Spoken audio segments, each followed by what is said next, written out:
this is an iHeart podcast. Guaranteed human. Well, the holidays have come and gone once again, but if you've forgotten to get that special someone in your life a gift, well, Mint Mobile is extending their holiday offer of half off unlimited wireless. So here's the idea. You get it now. You call it an early present for next year. What do you have to lose? Give it a try at mintmobile.com/switch.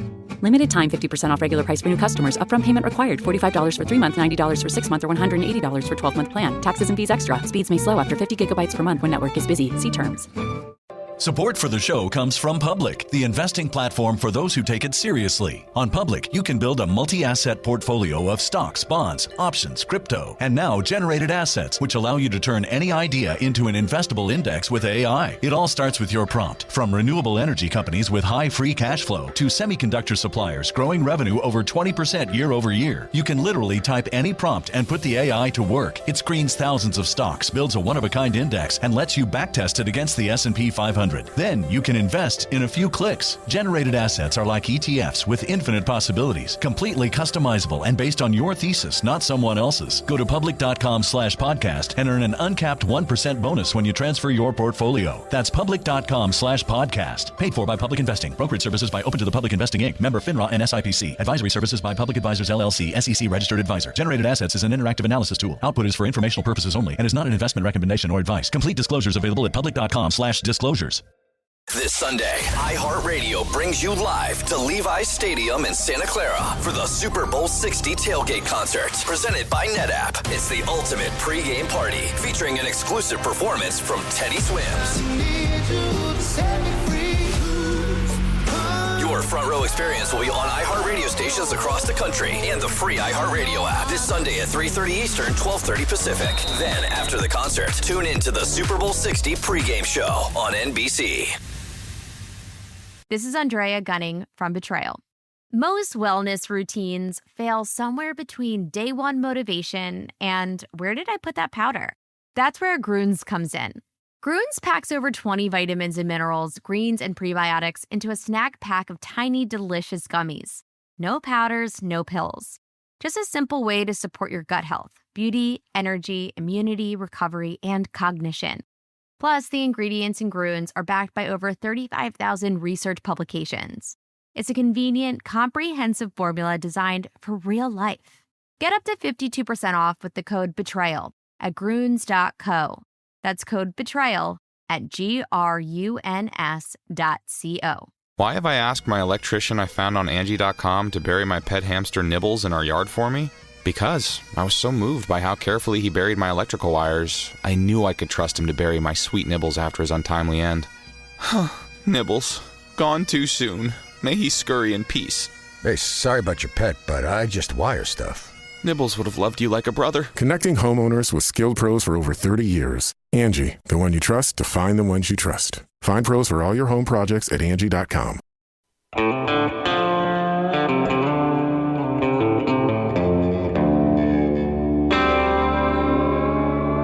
Body Bags with Joseph Scott Morgan.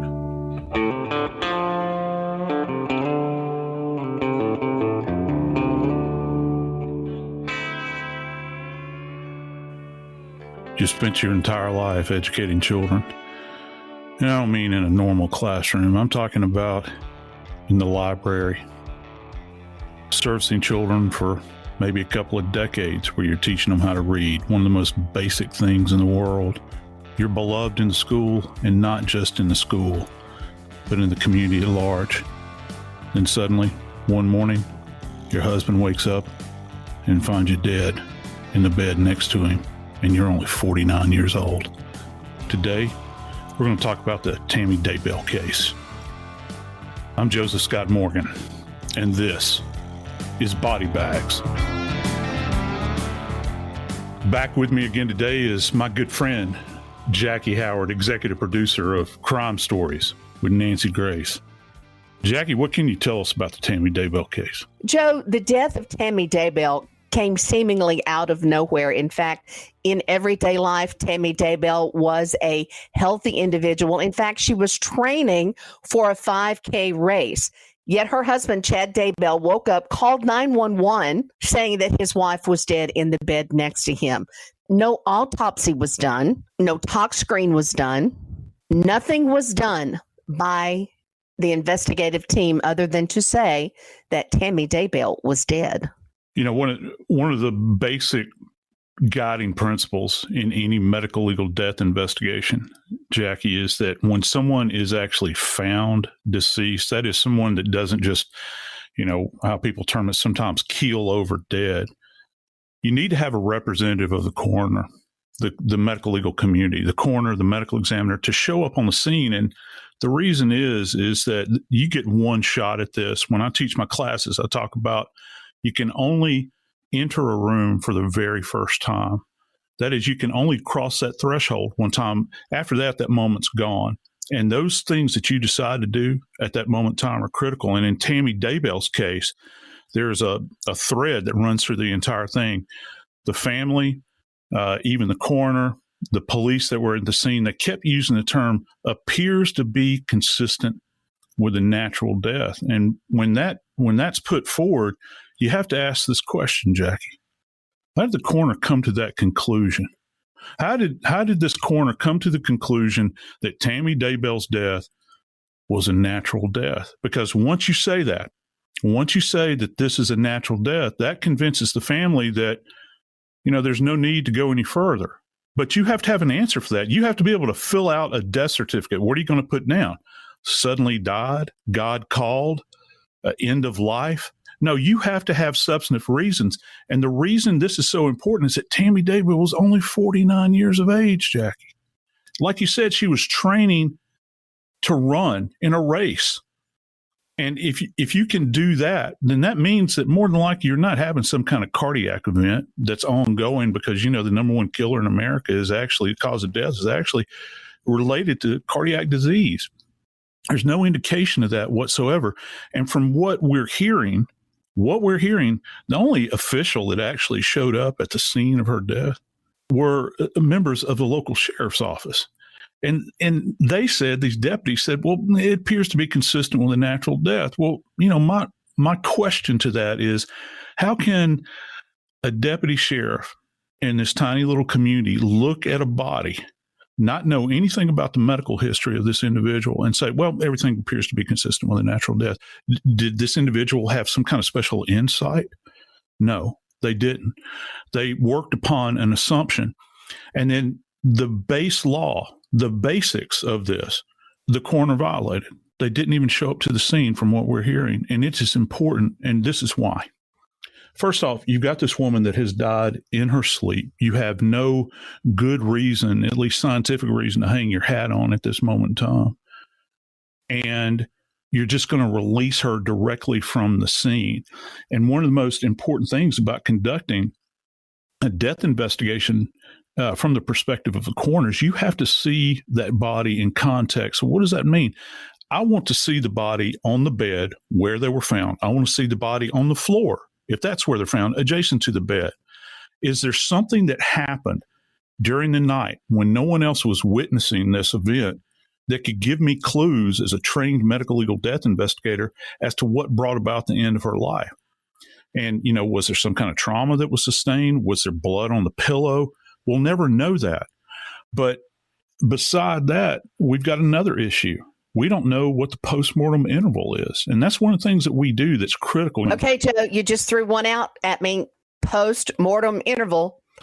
What the hey? Well, with postmortem interval, Jackie, what that means is when we're talking about, we've got three areas that we deal in medical legal death investigation. We talk about antemortem, which think of like an antechamber in a pyramid. That means the precursor. That's going to mean antemortem before death. And then we have an event that's called perimortem, which kind of means in the throes of. That's like in the midst of the fatal event. You're not quite dead yet, but you're in that kind of lingering mode there. Say an individual that is bleeding out, that has sustained a gunshot wound. And then you have postmortem. Well, postmortem means that period of time from when your heart ceased beating until the moment in time when you're finally discovered by the authorities. And so we have to be able to measure that. And the way that we measure that is examining the body by determining postmortem temperature. That is, how cool or warm the body is to the touch. And also we can use thermometers to facilitate that, because what we know is the body, once your heart stops beating, you begin to bleed energy out until like the 12th hour after death. And after that, all of the energy and the heat that your body has generated is gone. And at that point, you are just like any other element of a room, say, for instance, a piece of furniture, the bed. You are impacted directly by the environmental temperature. That means your temperature of your body's going to rise and fall just like it would on a chair or an end table or something like that. And then after that, we have to do an assessment on the rigor mortis. That is the stiffness in the body. How stiff is the body? And that's done at a measured interval. And it starts in the small muscles of the face, and then it extends out to the peripheral areas like the legs and the elbows and all these sorts of things. It kind of starts at the same time in all the muscle groups, but you first appreciate it in the smaller muscles. And then we talk about stuff like postmortem lividity, or the settling of blood. You and I have talked about that a lot, Jackie. And that, again, happens at a measured interval. None of this stuff was done. So at the end of the day, when you're doing a scene assessment on the body, and in this particular case, in Tammy Daybell's case, guess what? We got a big fat donut here. There's no data. There's no data whatsoever, no scientific data to back this up so that we can make a determination as to how long this individual has been dead, the context in which their body was found. Now, one very interesting piece to this is that Tammy's kids, they were in attendance. What we're hearing is that the children actually came to the home after they had been notified that their mom had passed on. And one little comment really caught my ear in the midst of all of this.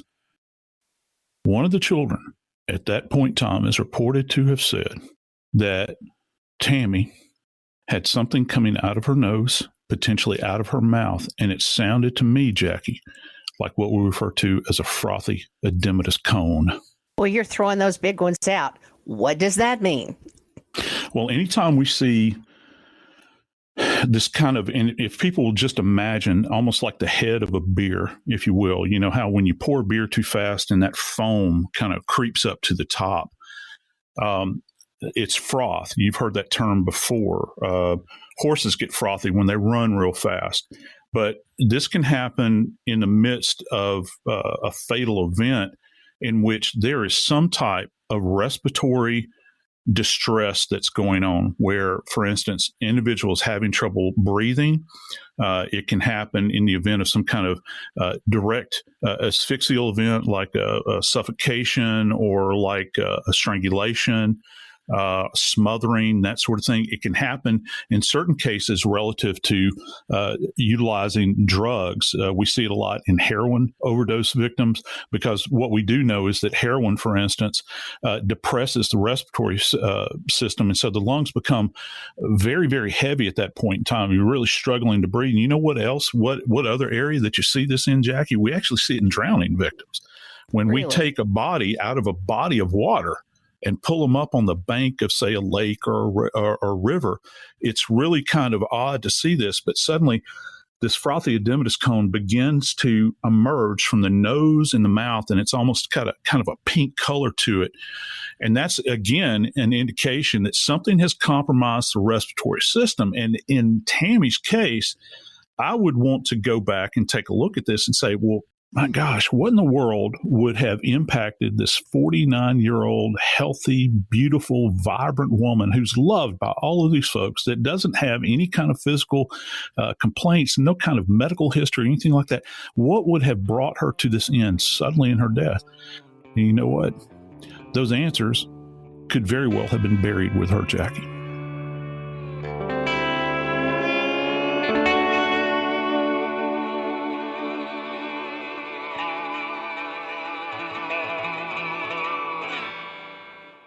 Support for the show comes from Public, the investing platform for those who take it seriously. On Public, you can build a multi-asset portfolio of stocks, bonds, options, crypto, and now generated assets, which allow you to turn any idea into an investable index with AI. It all starts with your prompt. From renewable energy companies with high free cash flow to semiconductor suppliers growing revenue over 20% year over year, you can literally type any prompt and put the AI to work. It screens thousands of stocks, builds a one-of-a-kind index, and lets you backtest it against the S&P 500.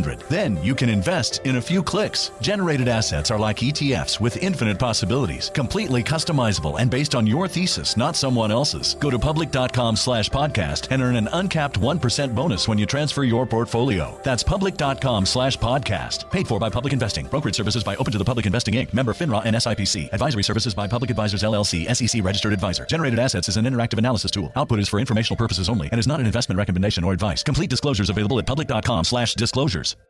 This Sunday, iHeartRadio brings you live to Levi's Stadium in Santa Clara for the Super Bowl 60 tailgate concert, presented by NetApp. It's the ultimate pregame party, featuring an exclusive performance from Teddy Swims.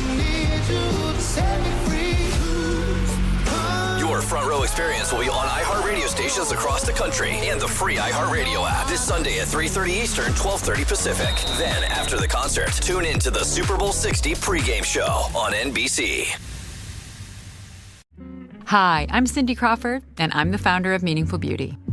Well, I don't know about you, but I never liked being told, oh, wow, you look so good for your age. Why even bother saying that? Why don't you just say you look great at any age, every age? That's what Meaningful Beauty is all about. We create products that make you feel confident in your skin at the age you are now. Meaningful Beauty. Beautiful skin at every age. Learn more at meaningfulbeauty.com. Why have I asked my electrician I found on Angie.com to bury my pet hamster Nibbles in our yard for me? Because I was so moved by how carefully he buried my electrical wires, I knew I could trust him to bury my sweet Nibbles after his untimely end. Nibbles, gone too soon. May he scurry in peace. Hey, sorry about your pet, but I just wire stuff. Nibbles would have loved you like a brother. Connecting homeowners with skilled pros for over 30 years. Angie, the one you trust to find the ones you trust. Find pros for all your home projects at Angie.com. Well, the holidays have come and gone once again, but if you've forgotten to get that special someone in your life a gift, well, Mint Mobile is extending their holiday offer of half off unlimited wireless. So here's the idea. You get it now. You call it an early present for next year. What do you have to lose? Give it a try at mintmobile.com/switch. Limited time 50% off regular price for new customers. Upfront payment required. $45 for 3 months, $90 for 6 months, or $180 for 12-month plan. Taxes and fees extra. Speeds may slow after 50 gigabytes per month when network is busy. See terms.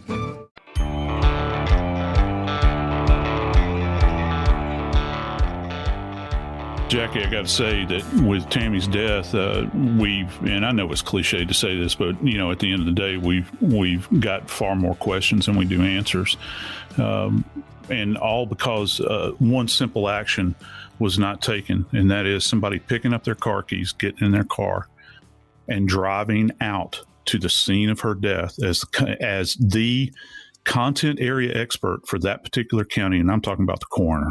You were reading my mind, Joe, because I got a couple of specific questions here. We know, Joe, as we've been talking about, that the coroner did not go to the scene. First off, there is a difference between a coroner and a medical examiner. And in this county, Fremont County, it is a coroner that attends deaths. Not only does that raise questions that she did not attend to the scene, Idaho does not require autopsies. The family said no to an autopsy, and that was it. There's just so many questions there, Joe, about how Tammy Daybell died. Yeah, there are. And it's really amazing, Jackie, when you begin to think about how the decision by one individual can impact multiple cases. And as we well know, with the Daybell saga that goes on and on and on, there seems like there are bodies all over the place.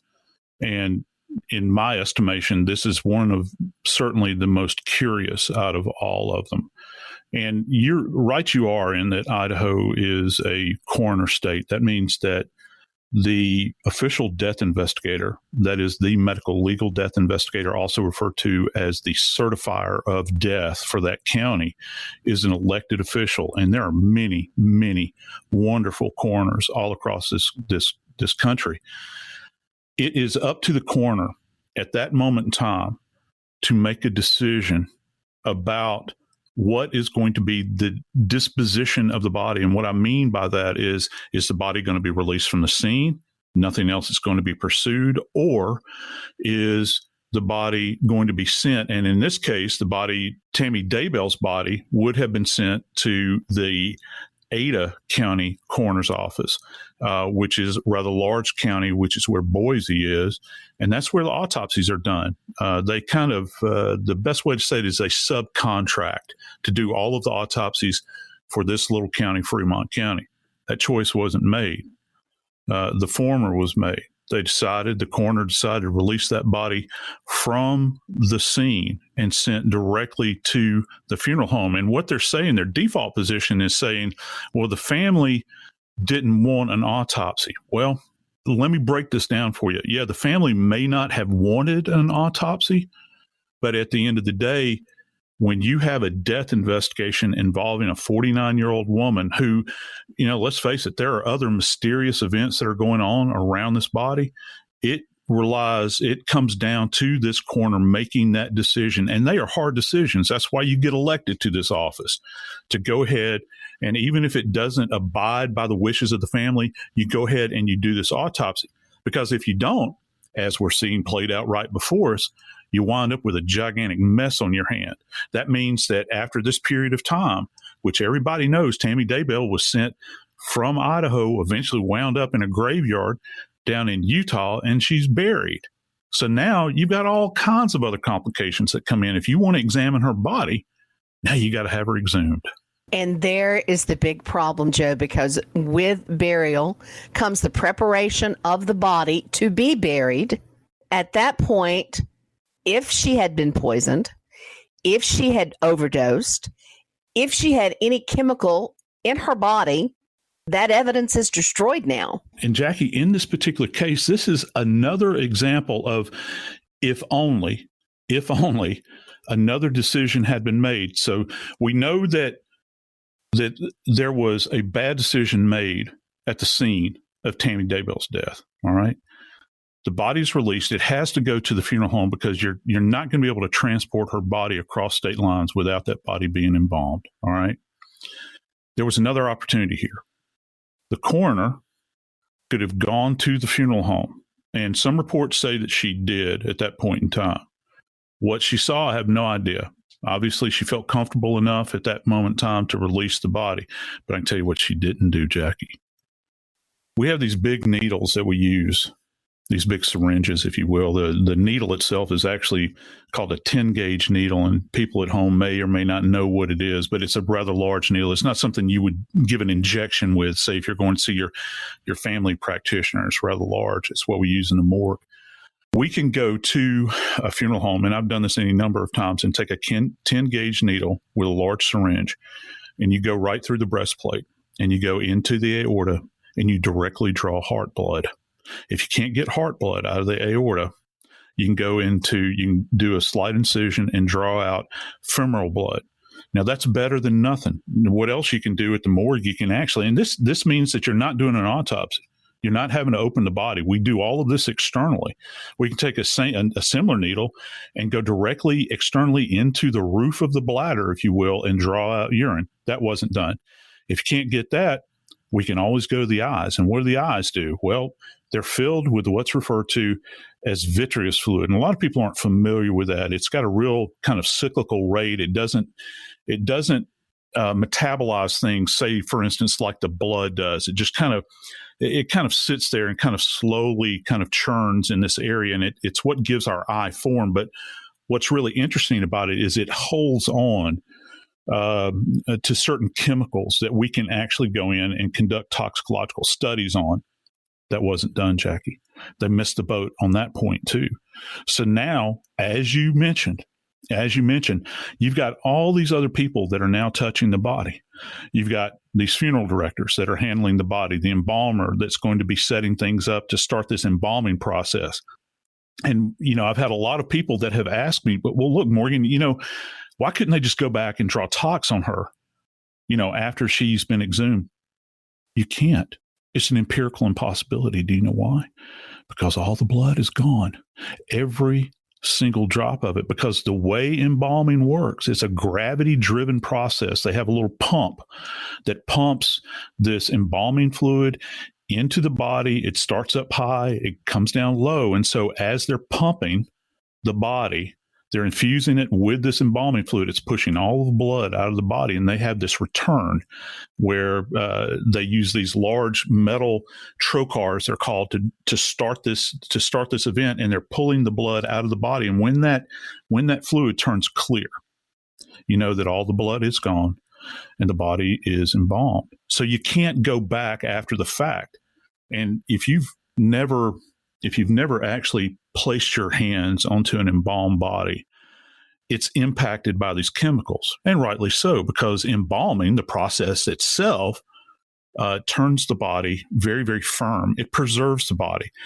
If folks at home will just imagine many times what an overinflated basketball feels like, that's kind of the same texture that an embalmed body has. It's very firm, but yet it still has kind of a supple nature to it. But you're not going to get anything out of that body that is really worth having relative to fluids for toxicology. There might be a saving grace if they can go in and capture some of the tissue and look at it microscopically. But again, it's a long shot.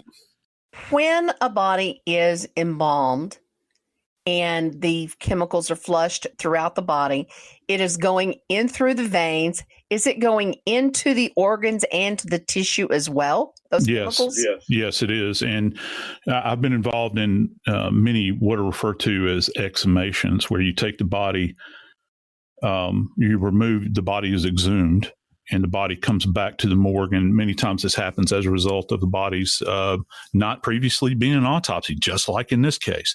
And when you get that body out of the ground and you bring the body back to the morgue where you're going to do the autopsy, again, not only is the external body kind of firm to the touch, and it's got this, it's a smell that never leaves you. It's not like decomposition. It's got this real sickly sweet odor to it, and that's the embalming fluid. And when you open the body, it just kind of slaps you right in the face, and you have to kind of get past it, because when I say it's sickly sweet, I'll put it to you this way. In my experience, I would much rather be around a decomposed body than I would an embalmed body. That's how sickening the smell is to me. Yeah. I've listened to you and Nancy talk a lot about how bad a decomposed body smells, and how that is such a distinctive odor that you never forget and never want to smell again. But you're telling me that an exhumed body is worse? To me, it is, and this is why. When I go in as a scientist and I am examining a decomposed body, and yet they are foul, I mean, it is really difficult to work in that environment. But you understand that this is a natural biological process that you're dealing with, okay? But when you start dealing with a previously embalmed body, there's something that's very unnatural about it. And it has, again, like this sickly sweet smell. And one other factor to it for me has always been in the back of my mind. When I first started, the chemicals that were being used, there was some evidence at that point in time that many of these chemicals that were being used, particularly a long, long time ago, to embalm bodies, were carcinogenic. So you're sitting there and you're trying to keep your mind focused on the science, this examination that you're doing, but all the while you're thinking, well, what in the heck am I inhalating here with this sickly sweet kind of odor of death, if you will, that's a man-made event that is on every level, for me at least, very abhorrent.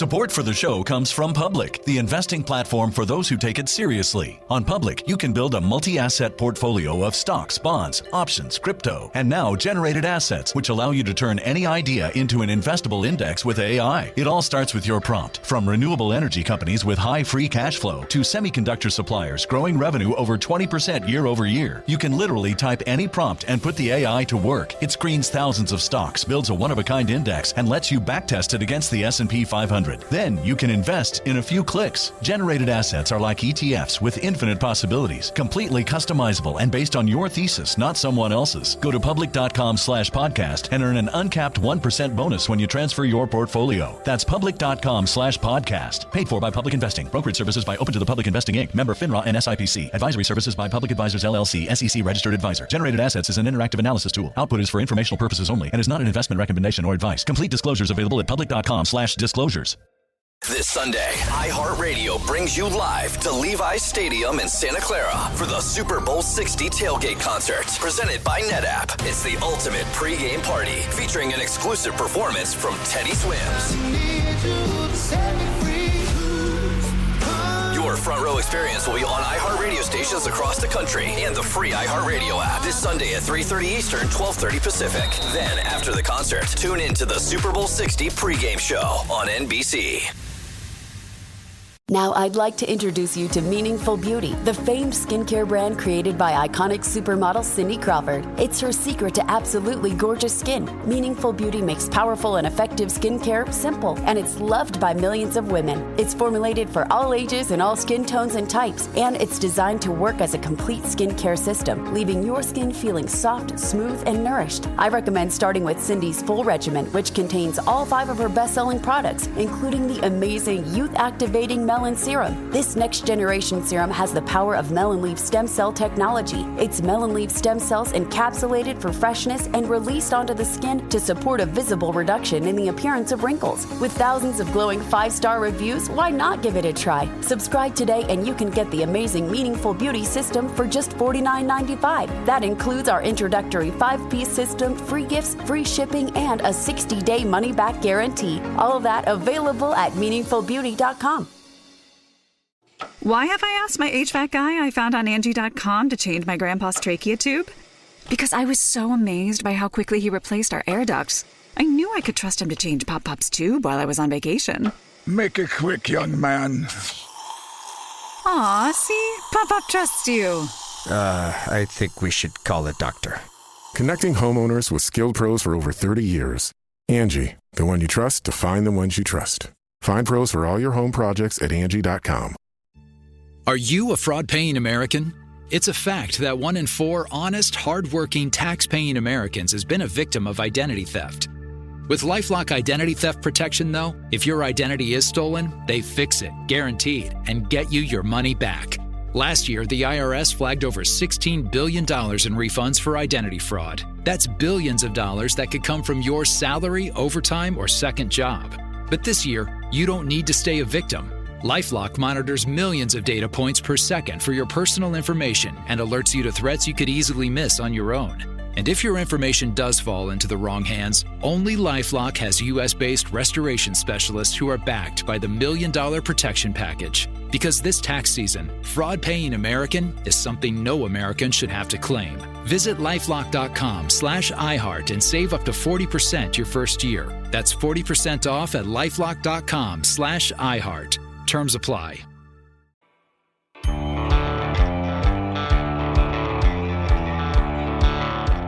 Jackie, one of the biggest hurdles that these forensic scientists are going to have to kind of negotiate as this investigation into Tammy Daybell's death continues on is this idea that her body has been embalmed. And not only has the body been embalmed, but the body's been buried. The body's been buried in another state. And the big question is, what have they found? Why don't we have more information at this point in time? That absolutely is the $1 million question, Joe.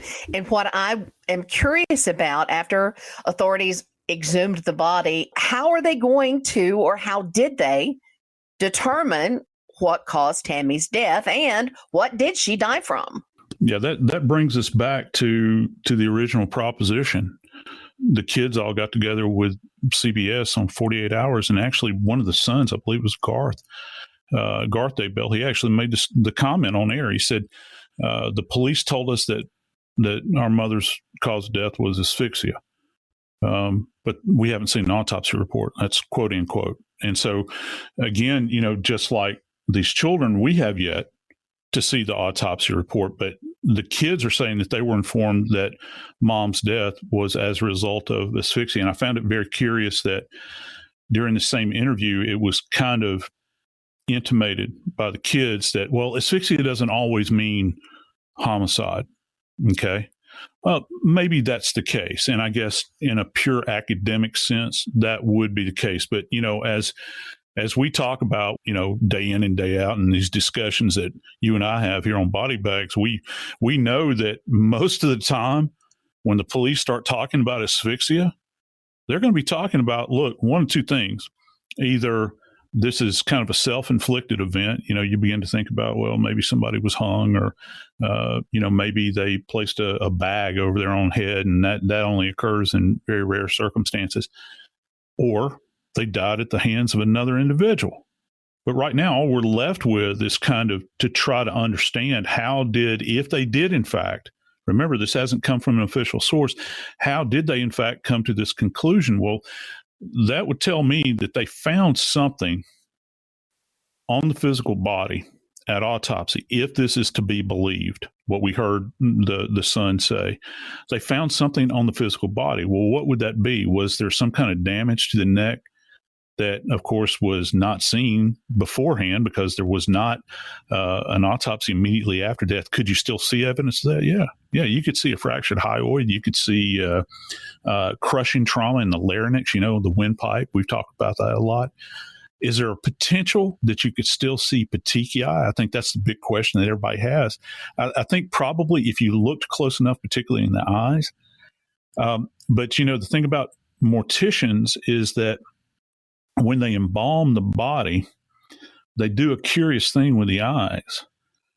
They actually put cups, these little cups over the eyes and close the eyelids and then glue the eyelids shut. And they do that with the mouth as well. And my question is, if there is petechiae present on the surface, what's referred to as the scleral surface of the eye, is it still appreciable after all this time? Remember, she was actually in the ground for weeks, Jackie. And I mean for weeks down there in Utah before they ever examined her body. And here's another factor that you have to put into all of this, because not only was she embalmed and then transported down there, but she was placed into this grave. What condition was the grave in?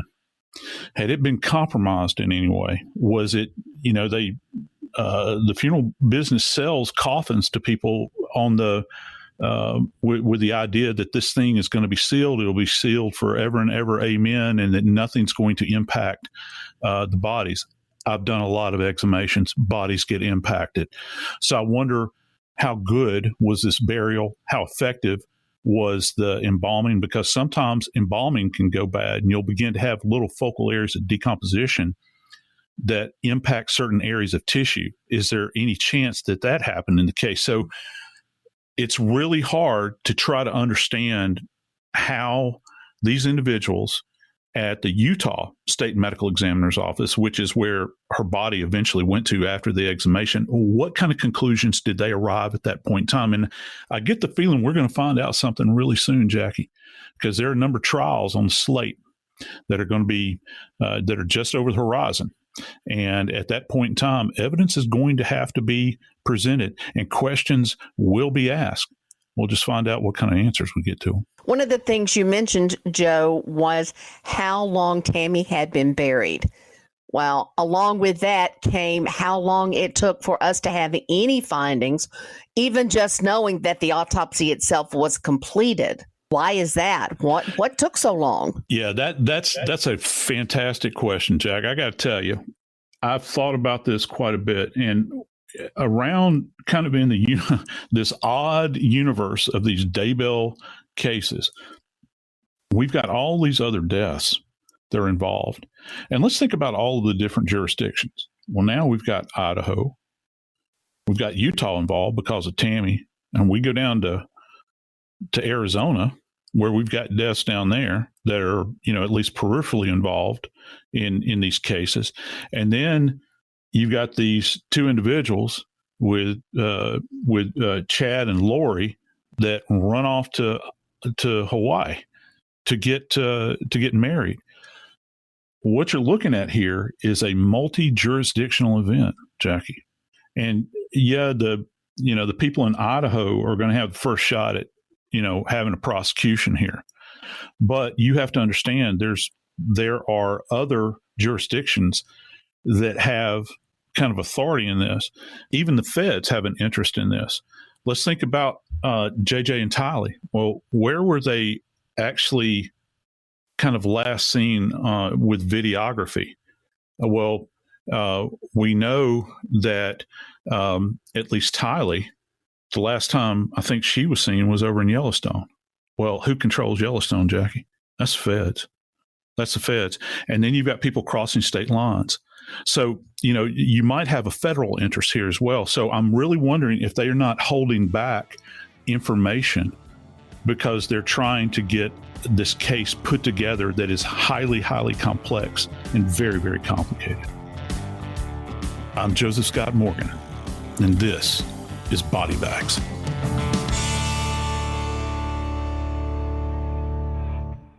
This Sunday, iHeartRadio brings you live to Levi's Stadium in Santa Clara for the Super Bowl 60 tailgate concert, presented by NetApp. It's the ultimate pregame party, featuring an exclusive performance from Teddy Swims. Your front row experience will be on iHeartRadio stations across the country and the free iHeartRadio app this Sunday at 3:30 Eastern, 12:30 Pacific. Then, after the concert, tune in to the Super Bowl 60 pregame show on NBC. Janice Torres here. And I'm Austin Hankwitz. We host the podcast Mind the Business, Small Business Success Stories, produced by Ruby Studio in partnership with Intuit QuickBooks. We're back for season 4 to talk to some incredible small business owners. The big thing about working in tech is that it's ever evolving, ever changing. Everyone's a rookie. That's how fast the industry is changing. So what I'm really excited about is to be part of that change. So listen on the iHeartRadio app, Apple Podcasts, or wherever you get your podcasts. This is Andrea Gunning from Betrayal. Most wellness routines fail somewhere between day one motivation and where did I put that powder? That's where Grüns comes in. Grüns packs over 20 vitamins and minerals, greens, and prebiotics into a snack pack of tiny, delicious gummies. No powders, no pills. Just a simple way to support your gut health, beauty, energy, immunity, recovery, and cognition. Plus, the ingredients in Grüns are backed by over 35,000 research publications. It's a convenient, comprehensive formula designed for real life. Get up to 52% off with the code BETRAYAL at Grüns.co. That's code BETRAYAL at GRUNS.co. Are you a fraud-paying American? 1 in 4 tax-paying Americans has been a victim of identity fraud. With LifeLock, if your identity is stolen, they fix it, guaranteed, or your money back. Last year, billions in refunds were stolen. Could be from your salary, overtime, or second job. Gone. But this year, you don't need to stay a victim, because this tax season, fraud-paying American is something no American should have to claim. Save up to 40% your first year. Visit lifelock.com/iHeart. Terms apply. Owning a home is full of surprises. Some wonderful, some not so much. And when something breaks, it can feel like the whole day unravels. That's why HomeServe exists. For as little as $4.99 a month, you'll always have someone to call. A trusted professional ready to help, bringing peace of mind to 4.5 million homeowners nationwide. For plans starting at just $4.99 a month, go to HomeServe.com. That's HomeServe.com. Not available everywhere. Most plans range between $4.99 to $11.99 a month your first year. Terms apply on covered repairs. This is an iHeart podcast. Guaranteed human.